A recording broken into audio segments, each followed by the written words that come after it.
हरे कृष्णा। सूत जी कहते हैं, पिता के विरक्त होकर वन में चले जाने के बाद एक दिन धुंधकारी ने अपनी माता को खूब पीटा और कहा, बता धन कहाँ रखा है, नहीं तो लातों से तेरी खबर लूंगा।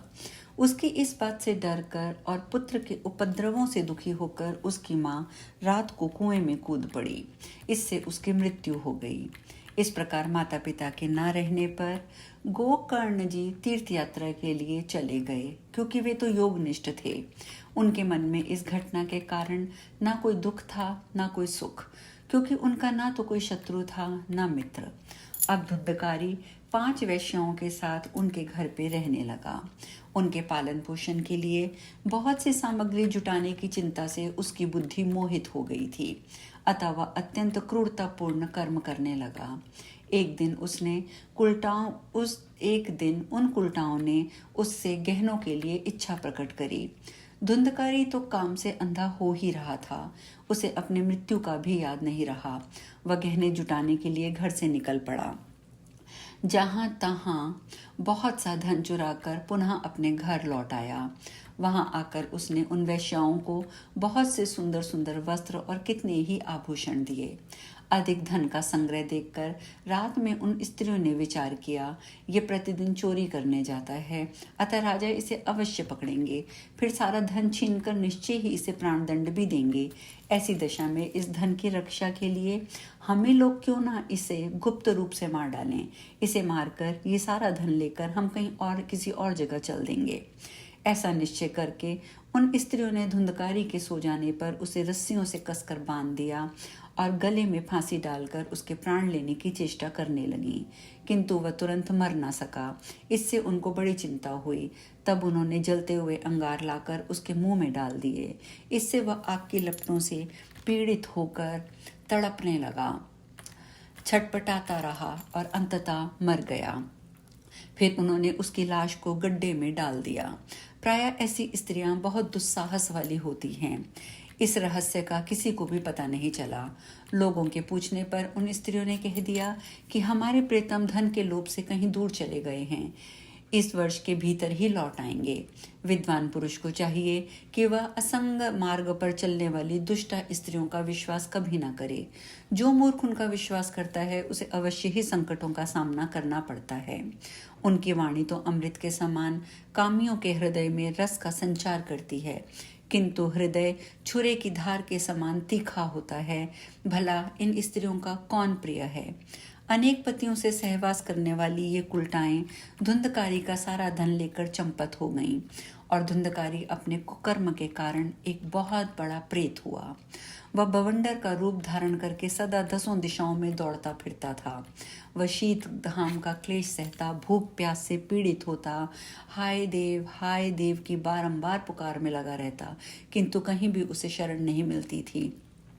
कुछ काल के पश्चात गोकर्ण को भी लोगों के मुंह से धुंधकारी के मरने का हाल मालूम हुआ।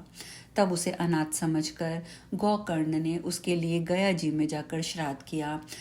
तब से जिस तीर्थ में भी वे चले जाते वहां उसका श्राद्ध वह अवश्य करते थे।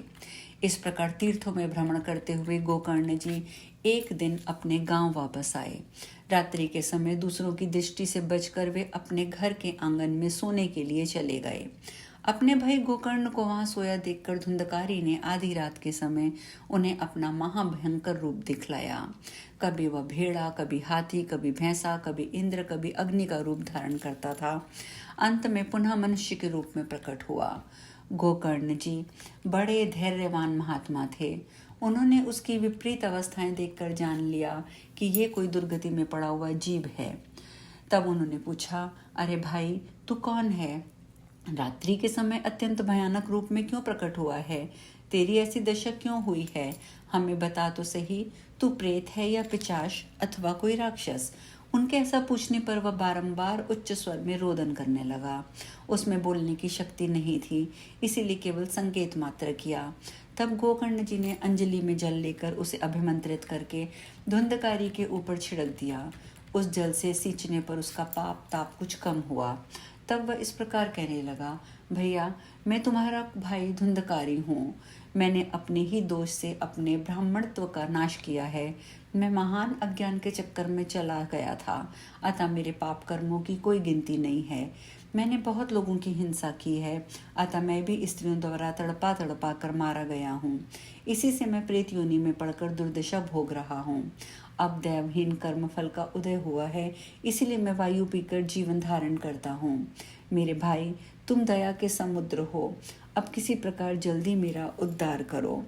धुंधकारी की बात सुनकर गोकर्ण बोले, भाई ये तो बड़े आश्चर्य की बात है। मैंने तो तुम्हारे लिए गया जी में विधि पूर्वक पिंडदान किया है, फिर तुम्हारी मुक्ति कैसे नहीं हुई? यदि गया श्राद्ध से भी मुक्ति ना हो तो यहाँ दूसरा कोई उपाय नहीं है। हे प्रेत, इस समय मुझे क्या करना चाहिए? तुम्हें कुछ विस्तार पूर्वक बता दो। प्रेत ने कहा, भाई सैकड़ों गया श्राद्ध करने से भी मेरी मुक्ति नहीं होगी। इसके लिए अब तुम और ही कोई उपाय सोचो। प्रेत की बात सुनकर गोकर्ण को बड़ा विस्मय हुआ। वे कहने लगे, यदि सैकड़ों गया श्राद्ध से भी तुम्हारी मुक्ति नहीं होगी, तब तो तुम्हें इस प्रेत योनि से छुड़ाना असंभव है। अच्छा, इस समय तो तुम अपने स्थान पर ही निर्भय होकर रहो। तुम्हारी मुक्ति के लिए कोई न कोई दूसरा उपाय सोचकर मैं उसी काम में लग जाऊंगा। गोकर्ण जी की आज्ञा पाकर धुंधकारी अपने स्थान पर चला गया।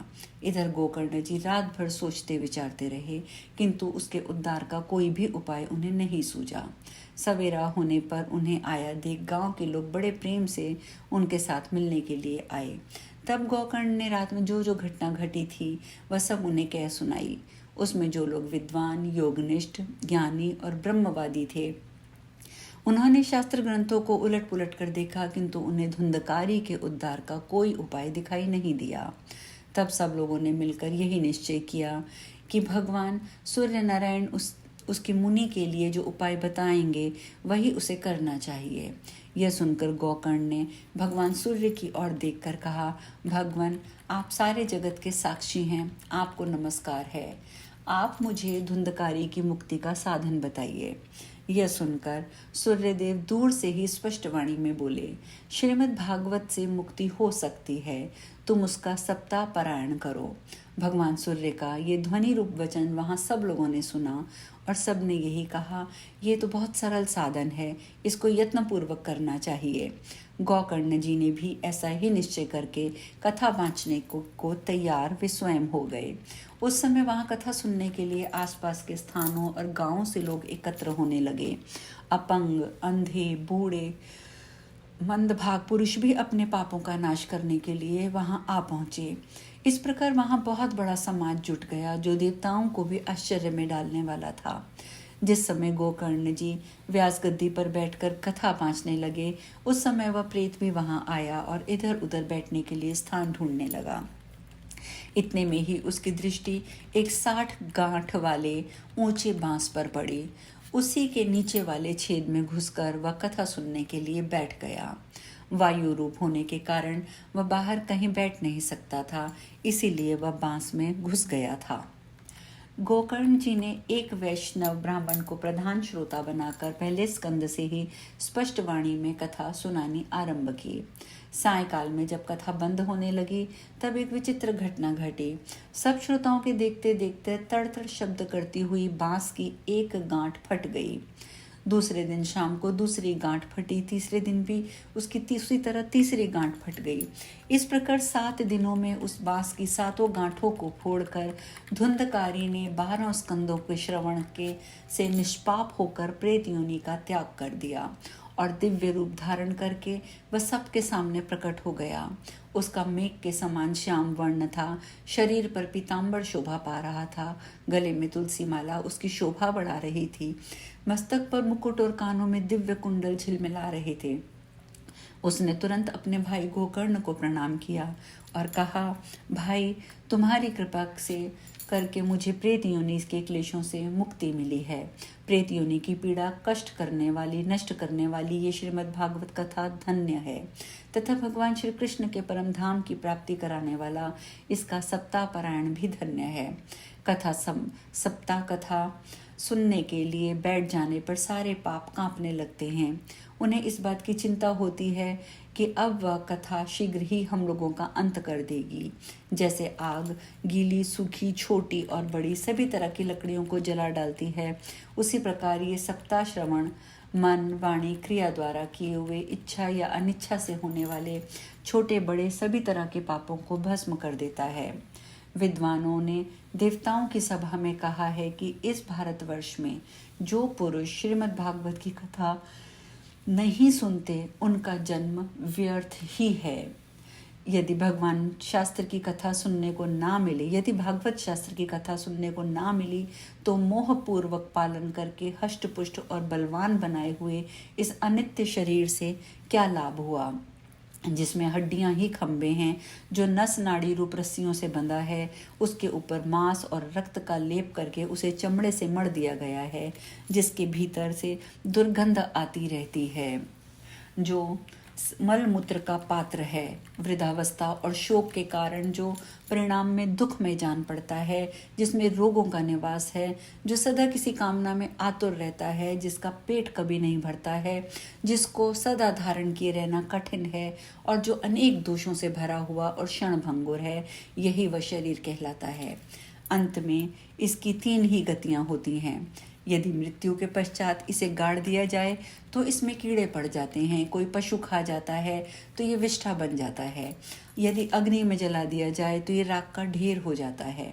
ऐसी दशा में भी मनुष्य इस अस्थिर शरीर से स्थायी फल देने वाला कर्म क्यों नहीं कर लेता? प्रातःकाल जो अन्न पकाया जाता है वह शाम होने तक बिगड़ जाता है, फिर उसी से के रस से पुष्ट हुए इस शरीर में नित्यता क्या है? अब हम कथा में यहीं विश्राम लेंगे। शेष कल। हरे कृष्णा।